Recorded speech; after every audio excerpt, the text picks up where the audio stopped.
As he comes to the stage here, if you'll help me, let's get loud for the man, the myth, the legend, for Cameron Sexton.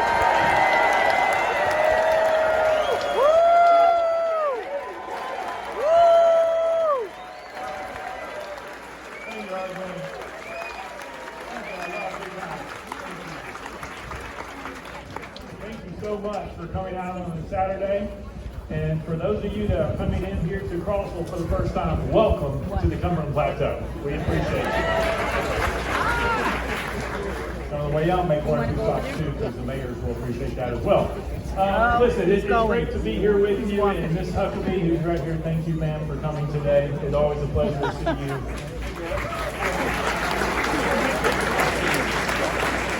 We won't be up there for a little while. And this is the fourth event, and it keeps getting bigger and bigger and bigger. So thank you all for that. Thank you for allowing me this opportunity every year to be your representative. And I know when we come in November, every single person here is going to take 10 of their friends to go vote to make sure that we return the White House back to us and make sure that we win the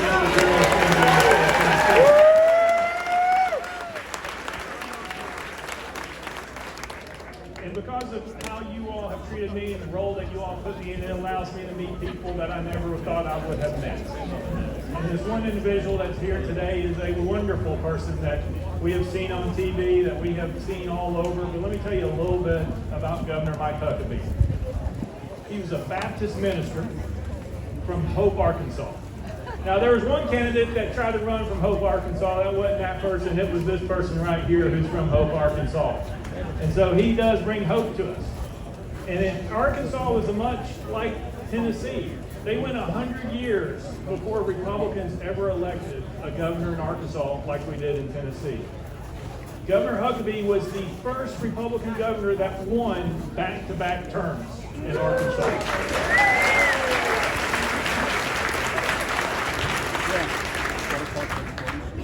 And when he was governor, they got a little taste. And by the end, it was a big taste of what this man was going to do for him. He did educational reforms. He increased the availability of college for students in Arkansas. He went and started a program called Smart Start and Smart Step, which focused on math and reading in K through 8.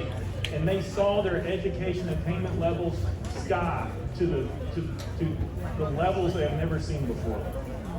He started Healthy Arkansas, which increased the health of the population in Arkansas while he was in office to levels they've never seen before. And then he upgraded their state parks and their nature centers, did conservation, he cut taxes, and here's the big thing. He reduced welfare in Arkansas by 50% in his tenure.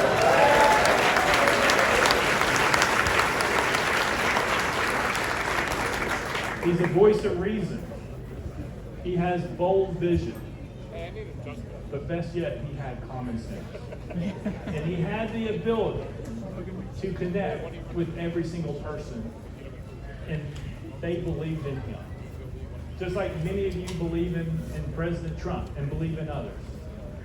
What he did for Arkansas has set Arkansas on a path where now the last 3 out of 4 governors are Republican. And his daughter is Republican.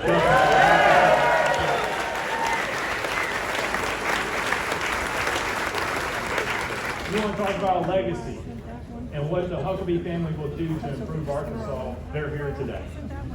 It is my pleasure to introduce a great American, a great man, a great husband, a great father, a great grandfather, Governor Mike Huckabee.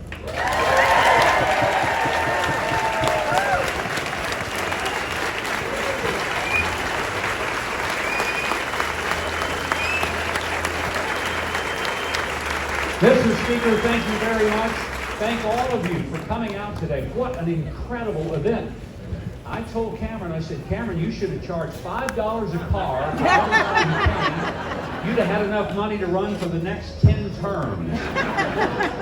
I think he's going to do that next time, maybe just as an idea. You can blame me if he does. I am blown away by this incredible gathering of people. But let me tell you why I'm not as surprised as I am overwhelmed. Why would I be surprised when you have the Speaker of the House here in Cumberland County and you can celebrate the single most important person in the state legislature, your own Cameron Sexton. I'm here today because it thrills me to see an effective public servant, and he is just that. You guys are having great food, wonderful ice cream from Greer's Ice Cream Stand, which I think is pretty cool. Cameron's daughter. I don't know if she made the ice cream or if she's just getting named for the ice cream. But I've seen several of you walking around with it. I thought you were bringing it to me. And every one of you said, no, it's mine. I got to just explain to you what a joy it is to see so many people come out. There's a reason that I believe that there is an excitement in the air in this country. There's also some anxiety, because I think we all understand that this election year, America will decide when we get to this fork in the road, are we going to go back to liberty-loving America, where people and families make the decisions for themselves, or will we go back to a place where government thinks it has become our God? And I think we have to say, absolutely not. Government is not our God. Peace is our God. Now, I'm disappointed that Atticus didn't get to do the juggling act. Actually, I think if anybody's going to juggle something up here, particularly knives, it could be Cameron. Because if you're the Speaker of the House, that's almost what he has to do every single day in the legislature, is juggle knives. And I have a feeling there's a few times, as I've been reading about some of the legislative antics of the other side, he probably would like to juggle some knives and drop a few of them on some folks who need it. He can't say that, but I just did. So there you go. Now, I will admit that my feelings got a little bit hurt when I was walking through the crowd tonight, because several of you said, oh, they said a Huckabee was going to be here. I didn't know it was going to be you. I thought it was going to be your daughter. That's okay. My daughter is always saying she wants to be the best governor in Arkansas. She says, I want to be a better one than my dad. To that I say, it's a low bar, kiddo. I'm pretty sure you can clear it. I am proud of my daughter, proud of all three of my children. Sarah is the youngest of our three. She's the only girl. And people ask, why is she so tough? And she is. And I say, have you met her mother? Who is here tonight? And I may be sleeping in the yard. Now, I tell you what happened, and some of you will understand this. She is the youngest of the three, the only girl. She had two older brothers, and they were horribly mean to that kid. And when she was just about 2 years old, they did some terrible things to her. One night, they superglued her fingers together. That required a trip to the emergency room, because you can't just pull fingers apart when they've been superglued. Not long after that, they gave her a big glass of mud and told her it was a chocolate milkshake from the Dairy Queen. And not long after that, the kid realized that if she was going to survive, she's going to stand up and fight for herself, and she's been doing it ever since, and she's gotten better and better at it, thanks to her mean older brothers. Tonight, I'm thrilled to celebrate your recognition of having the Speaker of the House in your county and in your area. And I don't know that, maybe it doesn't really sink in, but that means that there are things that will happen in your county that would not have happened if Cameron Sexton was not the Speaker of the House, and if he didn't absolutely love the people that he has the privilege of serving. And it's so important. Yes, give him a hand, because he is working and fighting hard for you. Being the Speaker means he's kind of like the ringmaster at a three-ring circus, where so many of the people are clowns and the rest of them are tigers. And somehow knowing the difference between the clowns and the tigers is how legislation gets passed. And the reason his peers keep re-electing him to be the Speaker is because they know a good leader when they see one, and they've kept him there. And you should be proud of the fact that Cameron Sexton is the kind of person that represents deep within his heart the convictions that you sent him there to stand for. And he does that day after day. And you know, it's refreshing for me to see people who are in elected office, and the people who sent him there never pick up the newspaper and read what he has done and what he has voted for and are angry about it. Because the people who sent him there, when they read what he has done and what he's voted for, they say, that's our guy. He is doing exactly what he promised us he would do. And that's something to be grateful for. We are just about 90 days away, maybe a little less, from our election, November the 5th. I'm not sure how you feel about it, but folks, I've had about all the Bidenomics that I ever want to see. I've had all the open borders that I ever want to see. I've had all the nonsense of foreign countries invading other foreign countries because they have no respect for our foreign policy.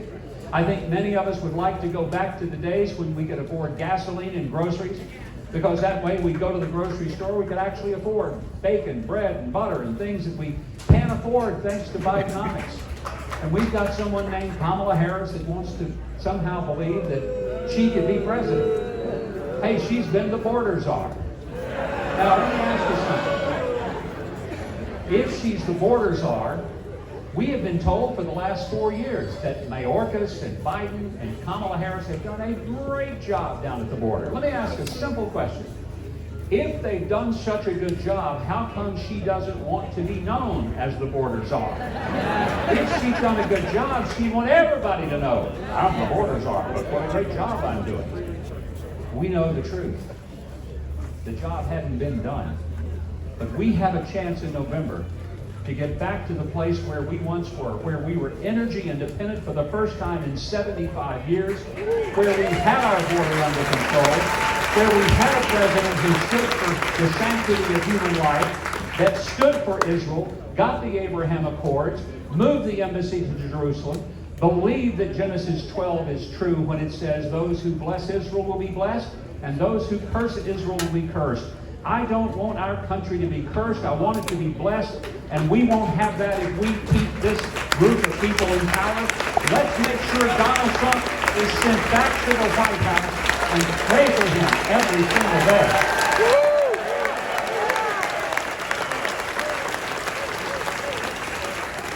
Back on July the 13th, what we saw was something I pray we never see again from either party or any candidate. And that is that I believe on that day it was the very demons of hell who took a shot at the president, but the angels of God stepped in and said, not today, Satan, not today.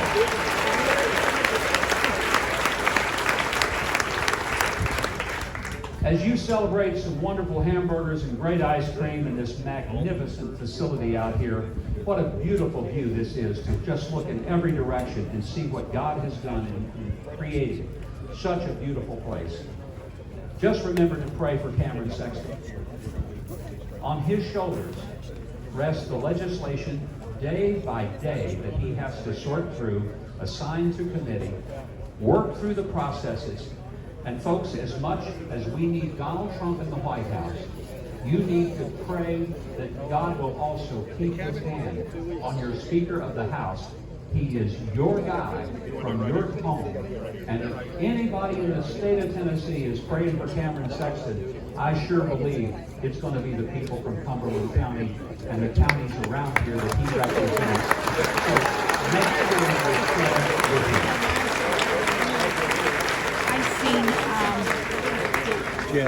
You know, a lot of times in politics, people have told me, said, Mike, I just want you to know, man, I am behind you. Sisters, I don't want you to be behind you.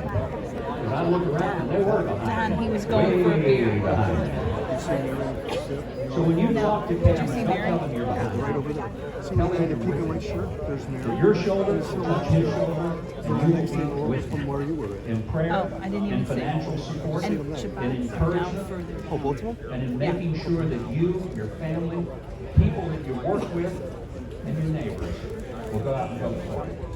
And if for some crazy reason you've got folks around you that say, I ain't voting for Trump, not voting for Cameron Sexton either, and here's how you handle it. Just tell them the election has been moved to December, and they don't have to vote. I don't know. He's said they're way down. Those are dangerous people. Keep them away from voting. They'll mess this country up. Look, I love America. This is the greatest country on God's green earth. It's great because of people like you, electing good people like Cameron Sexton. And I want to thank you for giving me this incredible privilege and opportunity to just come and salute you for being wonderful, patriotic, flag-waving, God-fearing, gun-toting Americans in Tennessee. Thank you, and God bless you all. Thank you.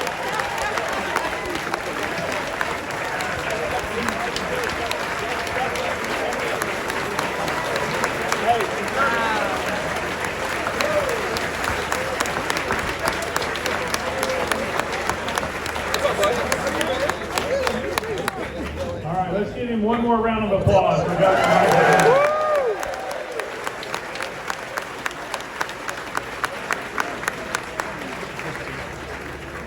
What a great American he is. And hopefully you all will tune in to his show as you watch him deliver his career message. Before it gets too crazy. But thank you all so much for coming out today. It is a joy to see so many faces, new and old, and I've met so many people who have moved to Cumberland County from other states. They told me not to say the state, but they moved here anyway. And they're like, we are just tired of living in that state over there where Kamala Harris comes from. We know what she's like. We know what's going to happen. And we wanted to move, get this, to the freest state in America, which is Tennessee.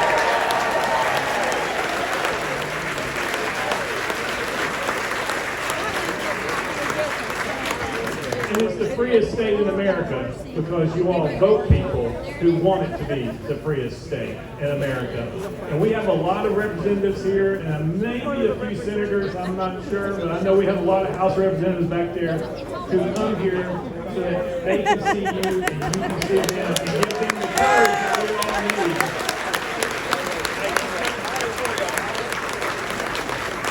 And give the courage to your leaders who have to stand strong against opposition that you never thought you would have to. So thank you all for coming out. Joe West is going to come back on stage, and he's going to sing some more songs. He's a wonderful fellow. I've known him for a long time. God bless, and thank you all so much for coming.